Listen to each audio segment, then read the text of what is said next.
not super dusty after sitting for a long time, that would be why. But anyways, this RX-7 is an FD RX-7 and it was built by Peter Farrell. And I'm gonna hop straight into the question of the video, so leave your answers in the comments below. I want you guys to leave a fun fact about this RX-7 or this generation of it in the comments. If you guys know anything about this car, I'm curious to learn more about it, so leave some facts down below. And without wasting any time, let's hop straight into the detail. And the first thing that we did was take the wing off the back.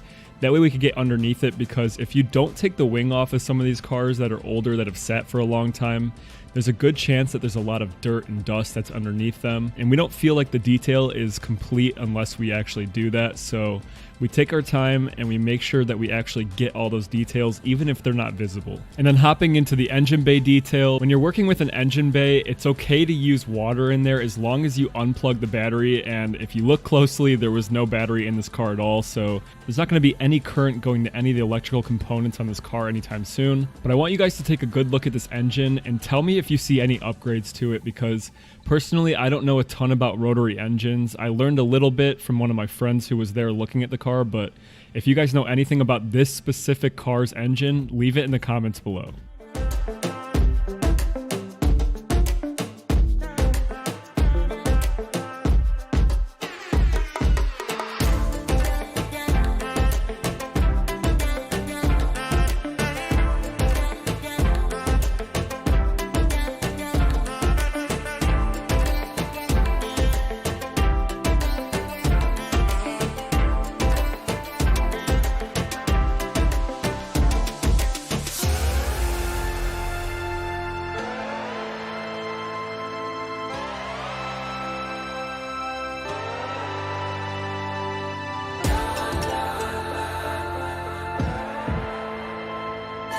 Now moving on to the wheels, these ones were pretty dirty, and the process that we use when cleaning wheels is we'll spray them off first, and then we'll use our iron fallout remover to remove any iron off of the face of the rims, and then we'll follow it with our P&S brake buster, followed by an assortment of different brushes to get inside the barrel, on the tire, on the face of the rim, and anything like that, and then we'll spray it all away.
so this Mazda RX7, I think it's 93, is in phenomenal condition, but obviously, you know, it definitely still has, I mean, no rust and no dents, but, you know, where the wing was, you can obviously see the etching left from the wing and all the downforce over time.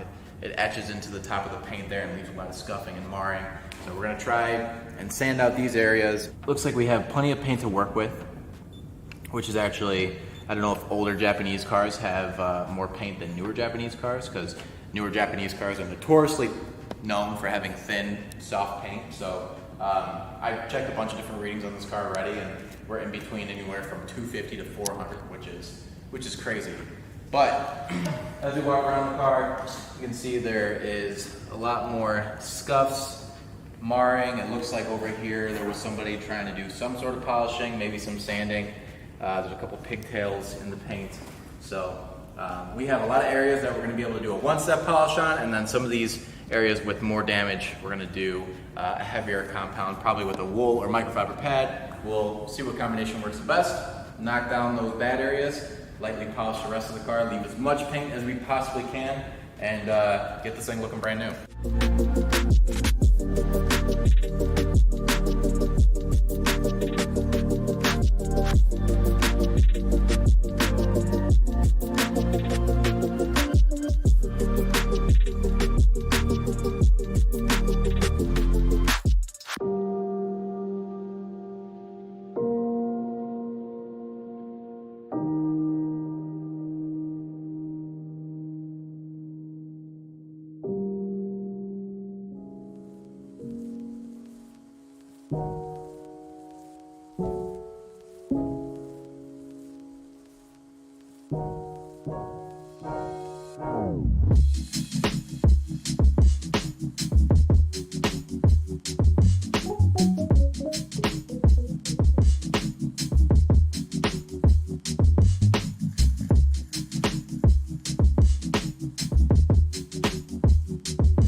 So now with the car all polished, the last thing we'll do is the wing, which we took off earlier, and we'll do the same exact thing for that. And then before we put it back on, we're going to wax the trunk with our Colonite 845, which you'll see in just a moment. And then we'll put the wing back on the car, polish that, and then wax the entire car.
Now with the exterior pretty much done, it's time to move on to the interior, and as you can kind of tell, it was pretty much mint. So I didn't film too much of it, but I did get some clips here and there of us cleaning it because we still clean the entire thing. But if you guys enjoyed this video, do me a favor and leave a like on it because it really does help us. And for those of you who celebrate it, I hope you guys have a very happy and safe 4th of July. So enjoy the rest of the video, and with that being said, we'll see you guys next Saturday.